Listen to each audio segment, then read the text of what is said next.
es importante que los mexicanos y mexicanas conozcan sus derechos y tengan una justicia justa. Estoy convencida de que esta reforma al Poder Judicial era necesaria. Era urgente, porque el Poder Judicial que ha estado alejado de la ciudadanía. Hay casos donde consideran que el juez se vendió, que es una justicia lenta. Ricardo Salinas Pliego. Este empresario Barbaján. El señor Salinas tiene que pagar impuestos en México. Nadie se puede escatimar de ello. Esa es Yasmina Esquivel, transparente como soy, 40 años de servicio público, los últimos 25 como impartidora de justicia.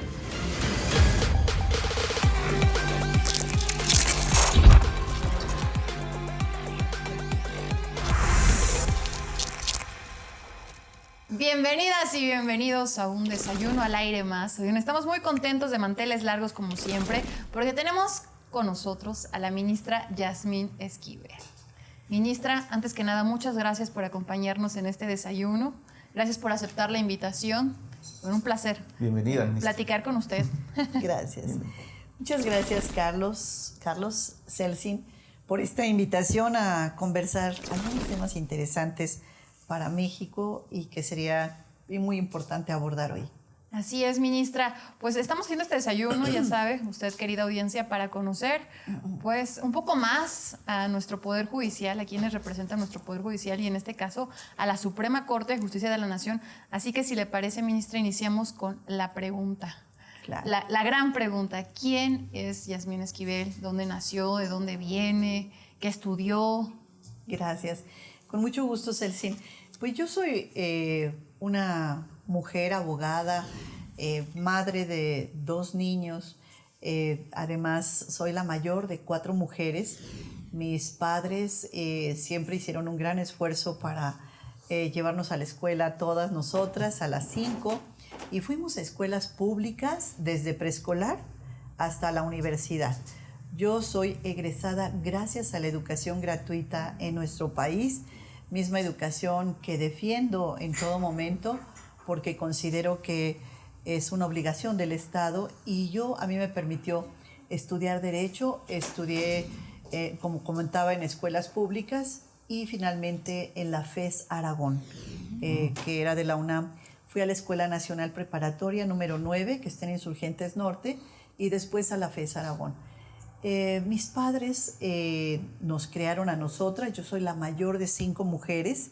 Siempre he sido aliada de las mujeres desde toda mi vida. Me tocó ser responsable junto con mi mamá de ir conduciendo a mis hermanas. Mi mamá delegaba conmigo algunas tareas en su cuidado. Y como éramos tantas, yo digo tantas porque ahora las familias son más pequeñas, pero en aquel entonces pues sí, 5 mujeres. Estudié en la universidad, estudié Derecho porque considero que es importante que los mexicanos y mexicanas conozcan sus derechos y tengan una justicia justa, una justicia para todos, una justicia incluyente, una justicia que se transforme en beneficio de México. Lamentablemente hoy no tenemos eso, por eso esta reforma al Poder Judicial, muy importante, muy necesaria, que se está dando en este momento. Entonces, pues, esa es Yasmín Esquivel, transparente como soy, 40 años de servicio público, los últimos 25 como impartidora de justicia. Fui magistrada de los tribunales agrarios, fui magistrada de los tribunales de justicia administrativa, fui su presidenta nacional en todo nuestro país. Estuve dirigiendo la Asociación de Magistrados de los Tribunales de Justicia Administrativa, justamente cuando se implementó el Sistema Nacional Anticorrupción. Entonces, muy apegada a todos los temas de derecho, de leyes, desde muy joven, a la edad de 18, 19 años, me di cuenta que mi compromiso era con los demás, servir al pueblo. Soy servidora pública y desde joven me di cuenta que esa es mi vocación. Y ahí he estado trabajando y transitando de una manera intensa en todos los temas de día a día. He trabajado en delegaciones políticas, en los 3 niveles de gobierno. He tenido extraordinarias experiencias a lo largo de mi vida sirviendo a los demás. Bueno, modestamente. Modestamente. El currículum de la Muchas gracias. ministra acaba de manifestar que considera puntual esta reforma al Poder Judicial. Brevemente, ¿cree que el presidente López Obrador le atinó a un mal que adolecía este país al presentar esta reforma para que se modifique de fondo el Poder Judicial? Estoy convencida de que esta reforma al Poder Judicial era necesaria, era urgente. ¿Por qué? Porque el Poder Judicial, que es uno de los 3 poderes del Estado mexicano, actualmente las mexicanas y mexicanos votamos por el Poder Ejecutivo, que es la presidenta, los gobernadores, gobernadoras, presidentas y presidentes municipales, por el Poder Legislativo, que son los diputados locales y federales, y por el Poder Judicial. Nunca hemos participado los mexicanos en la elección del Poder Judicial. Este es el momento histórico de esta reforma que no tiene precedente alguno en la historia, ni de México ni el mundo, de elegir a nuestros jueces, magistrados y ministros.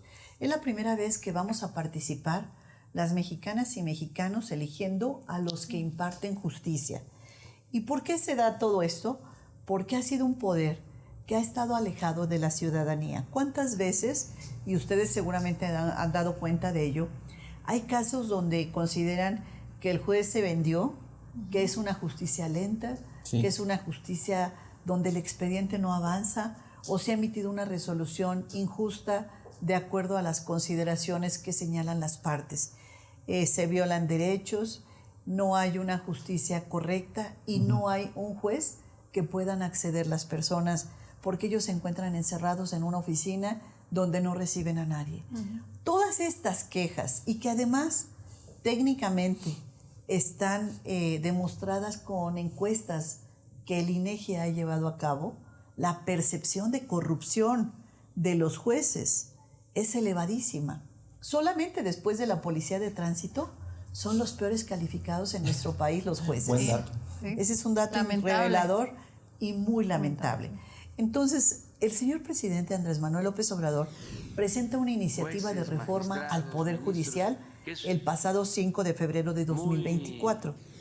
Y el 15 de septiembre de ese mismo año se publica ya la reforma que fue aprobada por el Poder Reformador de la Constitución, que está integrado por los diputados, los senadores y por las cámaras locales.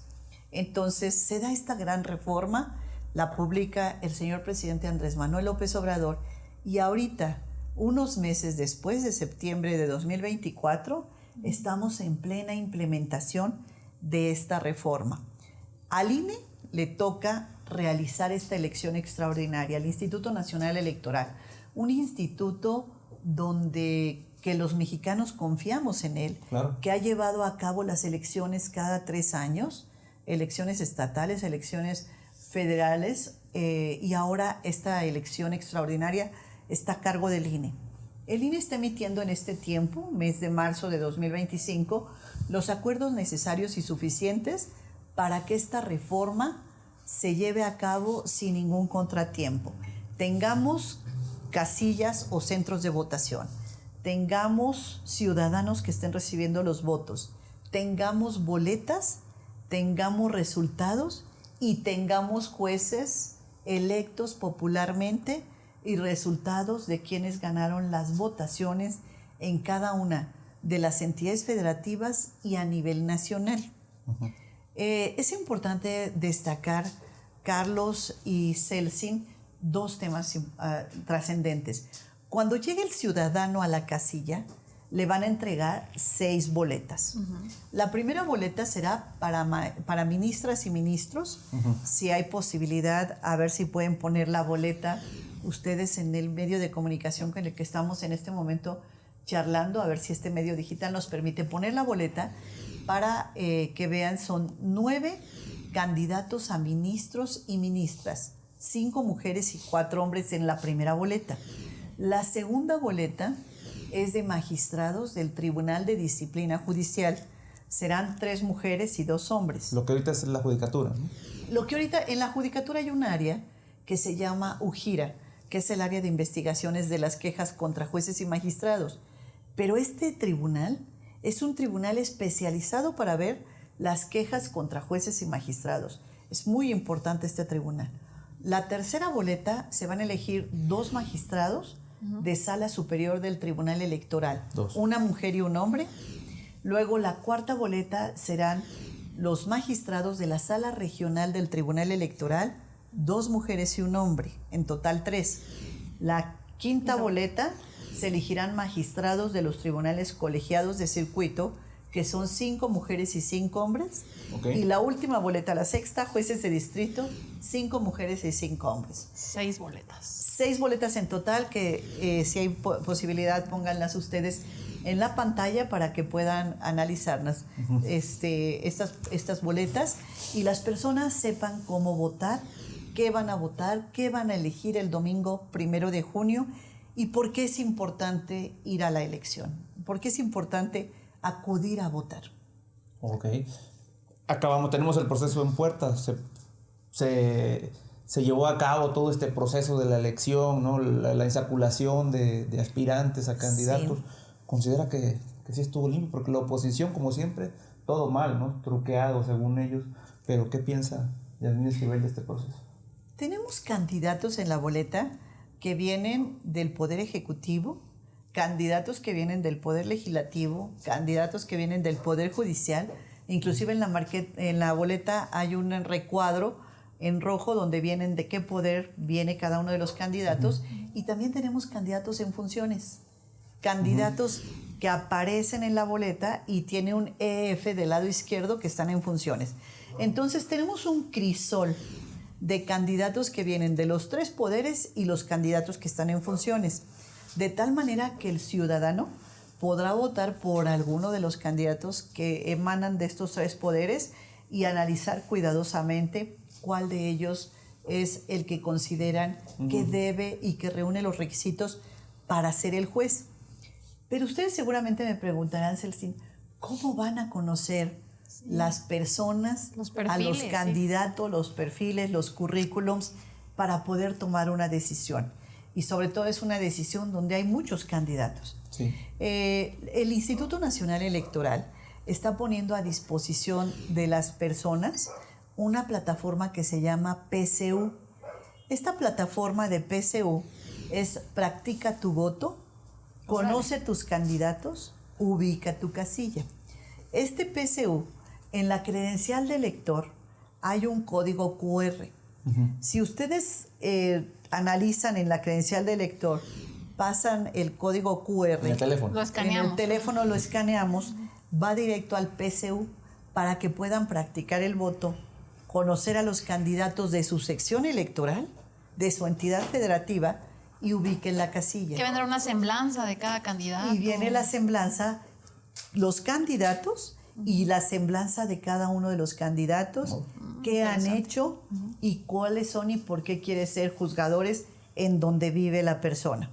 Si la credencial de elector no tiene QR, que son de las anteriores, entonces en la página del INE pueden entrar a la plataforma PCU y con el número de la sección electoral entran directamente para practicar el voto, conocer los candidatos y ubicar la casilla. Esto deberá estar a disposición de los ciudadanos a partir del 30 de marzo. El 30 de marzo, que es la fecha en que inician las campañas, y hasta el 28 de mayo. Son 60 días de campaña donde los candidatos y candidatas pueden hacer 2 cosas. Subir a sus redes sociales cuál es su propuesta, quiénes son y por qué quieren ser juzgadores, por qué votar por ellos. Y la segunda es que se puede distribuir a través de volantes o trípticos o dípticos en papel biodegradable, de mano en mano, poder distribuir volantes donde sepan las personas quiénes son los candidatos de su preferencia. Entonces este PCU va a funcionar, va a servir también las redes sociales y el volanteo que pueden hacer los candidatos y candidatas. ¿Va a haber forma de saber quiénes son? Sin duda alguna.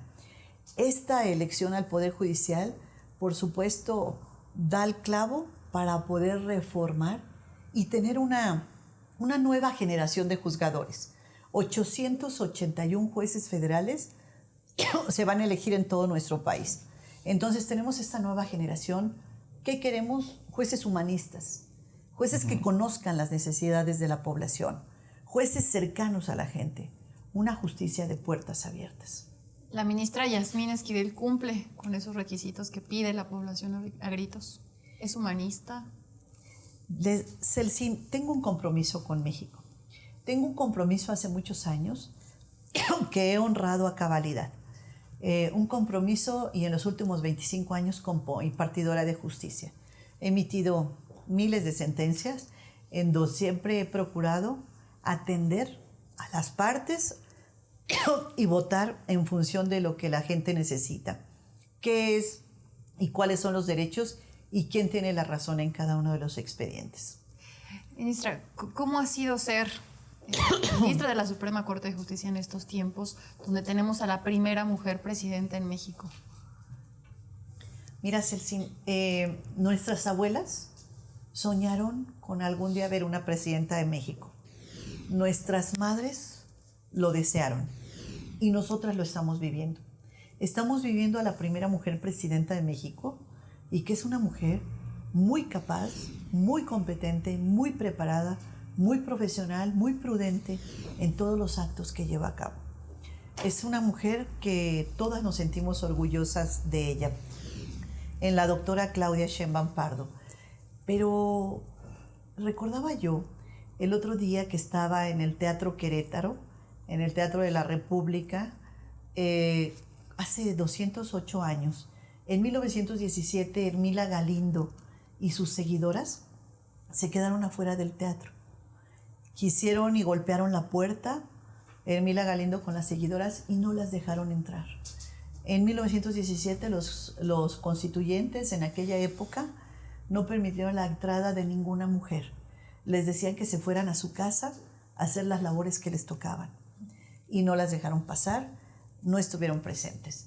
208 años después, vemos en ese Teatro Querétaro, en ese estrado, en ese podium donde estuvieron los constituyentes elaborando los derechos de los mexicanos y no dejaron entrar a ninguna mujer, vemos a la primera mujer presidenta dando un discurso muy importante el 5 de febrero pasado, y a mí se me enchinó la piel de recordar cómo en nuestros libros de historia vemos la lucha de las mujeres por sus derechos.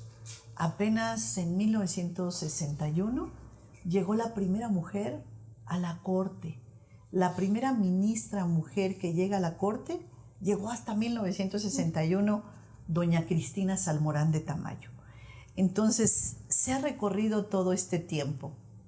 Hoy lo vemos desde las diferentes trincheras que nos toca. Nosotros desde la Suprema Corte, ver que tenemos una mujer nos llena de orgullo, de satisfacción y sobre todo un gran entusiasmo de apoyarla en todo, porque ella está desarrollando un gran papel en representación de nuestro país al interior, hacia la política interior y hacia la política exterior. En la Corte, yo soy la ministra número 12 de 15 mujeres que hemos ido en la Corte. Pero imagínate nada más este dato, Celsin, revelador. En la Corte ha habido cerca de 500 hombres. Solo 15 mujeres en la historia de la Corte. Por cierto, Carlos, la mujer número 12, 13, 14 y 15 nombradas en el gobierno del presidente Andrés Manuel López Obrador. Buen dato. Ese es un dato muy importante, porque el presidente Andrés Manuel López Obrador privilegió la presencia de las mujeres en la Corte y nombró a las 4 últimas en la Corte mujeres. Yo fui la primera ministra nombrada por el presidente Andrés Manuel López Obrador. Después vinieron 3 compañeras más, 12, 13, 14 y 15. Así es, las 4 últimas.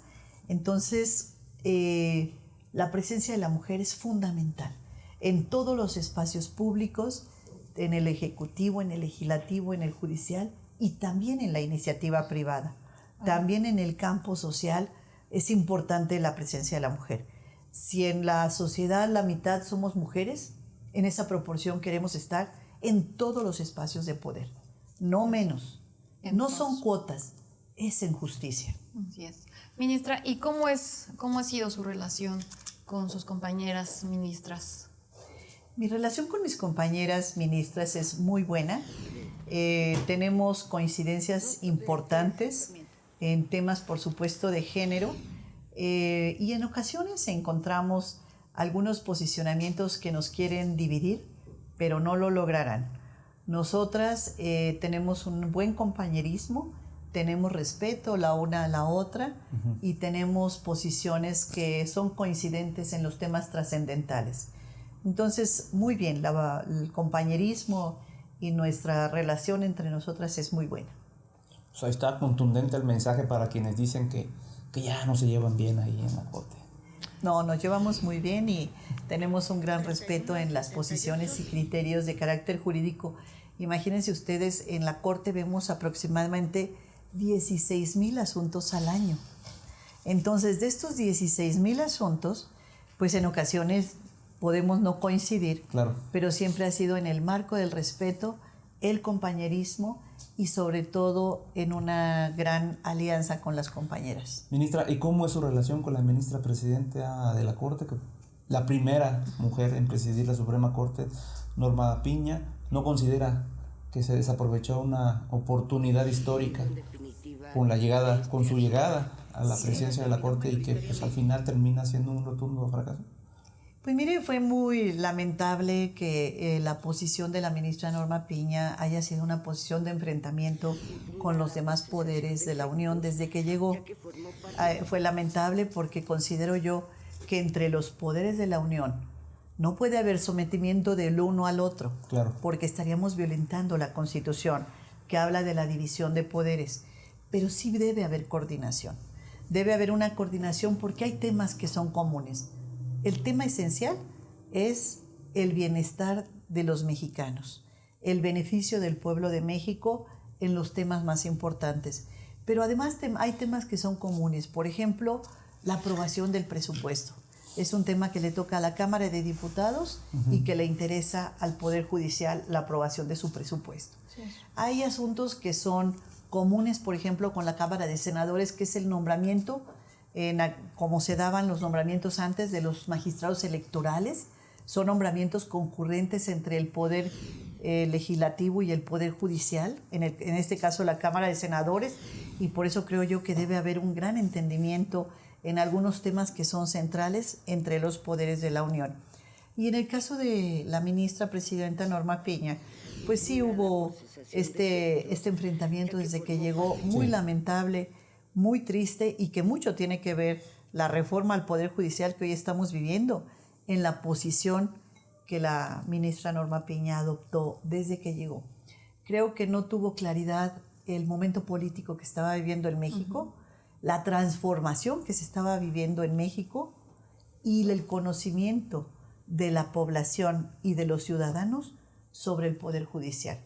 No se tuvo una gran ignorancia política en ese sentido. La desaprovechó. Creo que se equivocó cuando no se levantó, precisamente en Querétaro, sí. Y no por supuesto respetó la investidura.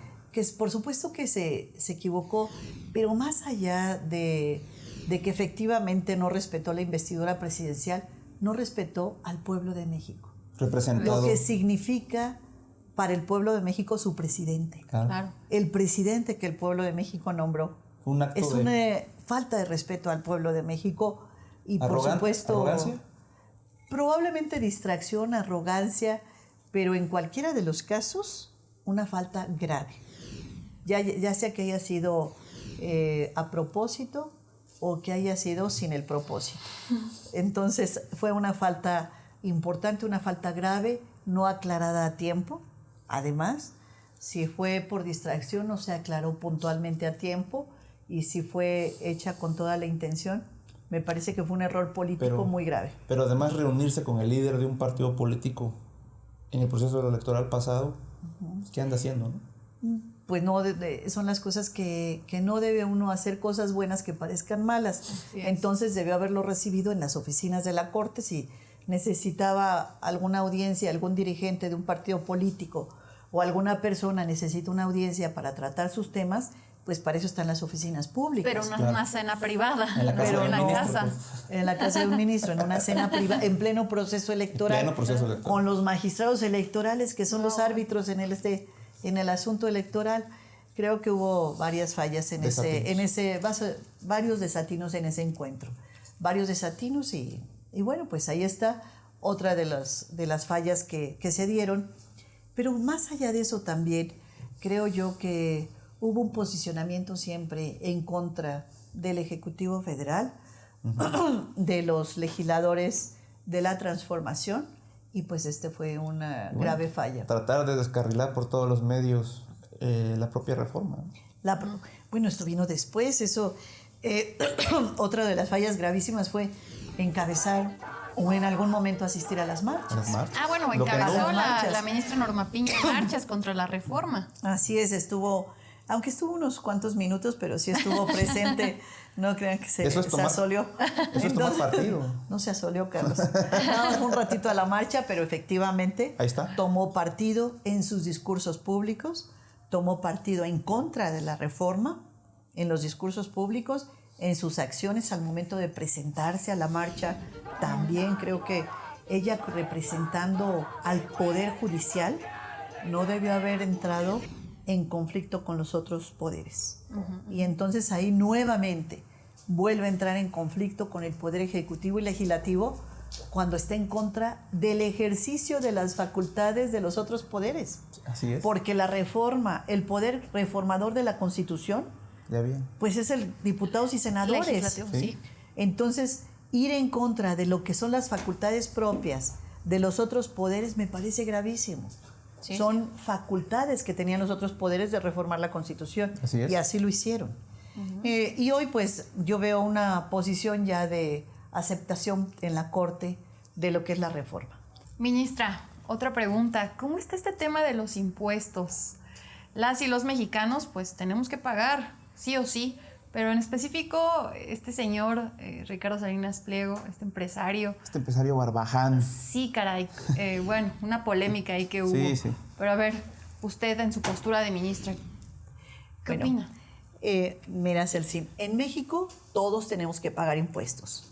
Contribuyentes menores, grandes empresarios, el señor Salinas o cualquiera tiene que pagar impuestos en México.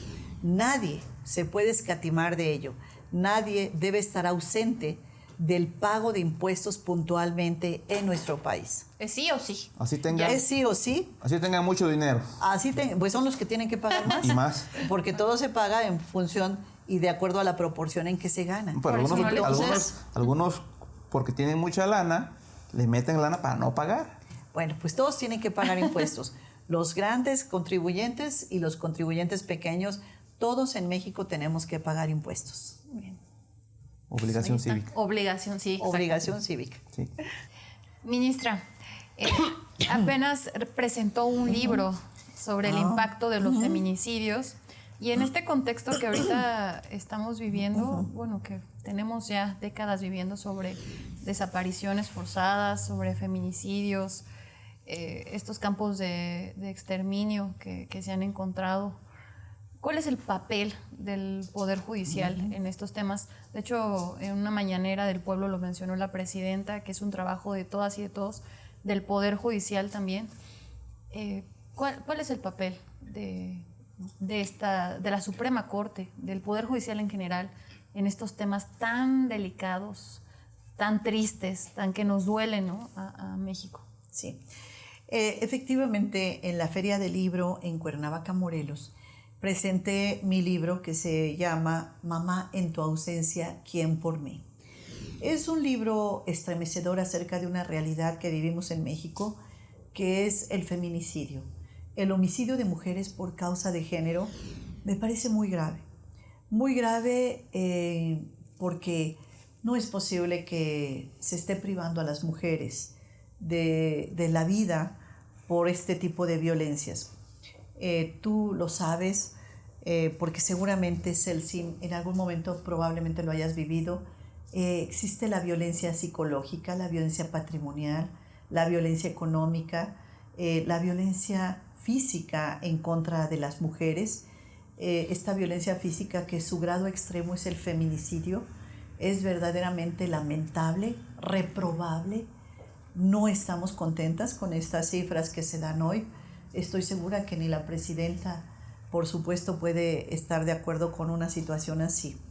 Es importante alzar la voz, denunciar y buscar qué podemos hacer para aportar y abatir este problema que tenemos. El libro habla acerca de los menores de edad que son víctimas indirectas del feminicidio. La víctima directa es la mujer a quien se le priva de la vida, y las víctimas indirectas, esos menores de edad que se quedan sin lo más querido que es su mamá. De eso habla el libro, y es una propuesta para que los operadores de justicia, los jueces y magistrados, analicen cuidadosamente los protocolos de actuación con relación a esos menores que se quedan en estado de orfandad. Entonces, un tema que es gravísimo es que no tenemos ni siquiera estadísticas. ¿Cuántas niñas y niños están en estado de orfandad por feminicidio? Entonces, la primera propuesta es el registro nacional de estos menores. ¿Dónde están? ¿Quiénes son? Claro. Su edad, el sexo, dónde van a la escuela, quién tiene la custodia de los menores, si los tiene un centro de transición, un albergue o los tiene algún familiar. Claro. ¿Cuáles son los informes que dan las autoridades? La Procuraduría de Defensa de los Menores, la Secretaría de Salud, la Secretaría de Educación Pública, el DIF, todas las áreas de protección. ¿Cómo se está atendiendo a estos niños desde el punto de vista psicológico? Si tienen alguna atención, si no tienen ninguna atención, quienes de la noche a la mañana ya no encontraron a su mamá, ya no la vieron.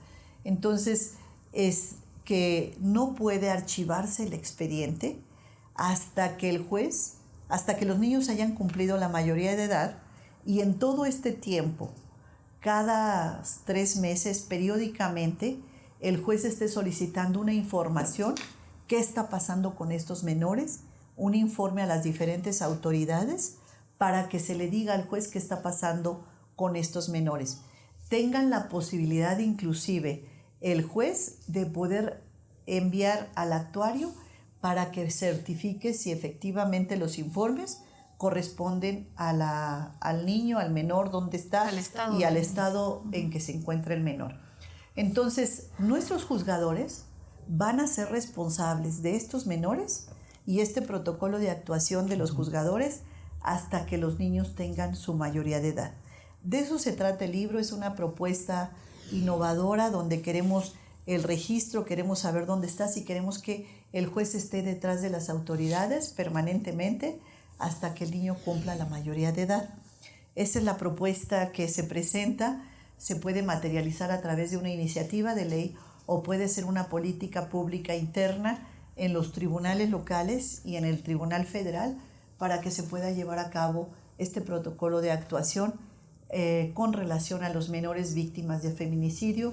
Es una propuesta pues innovadora que esperemos pueda tener y llegar a un buen puerto en nuestro país. Está basada en estadísticas, fue el análisis de más de 1,000 sentencias en donde se estudiaron cuáles habían sido los casos y cómo habían actuado y cómo en cada entidad federativa y en cada juez tenemos una actuación distinta con relación al feminicidio.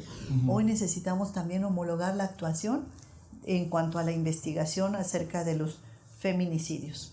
Y en el caso, por ejemplo, de las desapariciones, ¿no? También de la mamá que de pronto ya no está y desaparece, que a lo mejor no precisamente terminaron con su vida, pero fue a buscar un trabajo y ya no regresó, ¿no? Exactamente. Y también se quedó el niño o la niña sin su mamá. Sin su mamá y en ocasiones hasta en la guardería o al cuidado de alguna persona y de repente ya no regresó.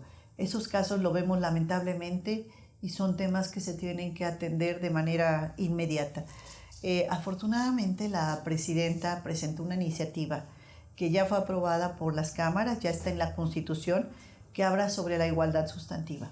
Y uno de los aspectos es atender la violencia en agravio de las mujeres por fiscalías especializadas en mujeres, con mujeres, para atención de mujeres especialistas en mujeres y se pueda de esta forma ir atacando este problema de violencia que tenemos en todas sus formas. Uno de los hallazgos que vimos es que la mayoría de las mujeres que fueron víctimas de feminicidio denunciaron esta violencia anteriormente. Denunciaron quién era su agresor. Denunciaron que había violencia psicológica o económica o patrimonial. Denunciaron esta violencia que se daba de carácter físico o emocional antes del feminicidio. Fue uno de los hallazgos que encontramos. Entonces es importante atender estos llamados porque son previos a que se prive de la vida y eso es importante atenderlo. No es en todos los casos. En otros casos se les priva la vida por razones de género sin que haya previamente denuncias, ¿verdad?, de parte de la mujer. Pero sí es importante el estudio y está basado en hechos y datos científicos. Interesante, interesante. Sí. Ojalá lo puedan leer, a ver si Claro lo conseguimos. Que sí. Por supuesto. Nos olvidó decirle que ahora nos mismo trajera les dejo un ejemplar. Sí. A ver si podemos checar si traemos alguno. Con mucho gusto. Ministra, ya antes de terminar el podcast, porque ya se nos hizo tarde, Gracias, hay una Carlos. pregunta que no puedo dejar pasar porque creo que es de interés de todos. Sí. Usted fue víctima de violencia política, digámoslo así, hace unos años con el tema de su tesis, que ya hoy es un tema aclarado. Preguntarle, ministra, ¿cómo fueron esos días? ¿Cómo le hizo para salir de lo emocional? Porque los ataques eran diarios y fuertes en contra de usted. Sí, yo evidentemente todos esos ataques que se dieron hace cerca de 2 años y medio, se dieron justamente 8 días antes de las elecciones para la presidencia de la Corte. Así es. 8 días antes vienen los ataques mediáticos, algunos medios de comunicación conservadores me atacaron señalando que hace casi 40 años había una copia de una tesis igual a la mía. Yo sabía perfectamente en ese momento que era un ataque político para impedirme que llegara a la presidencia de la Corte.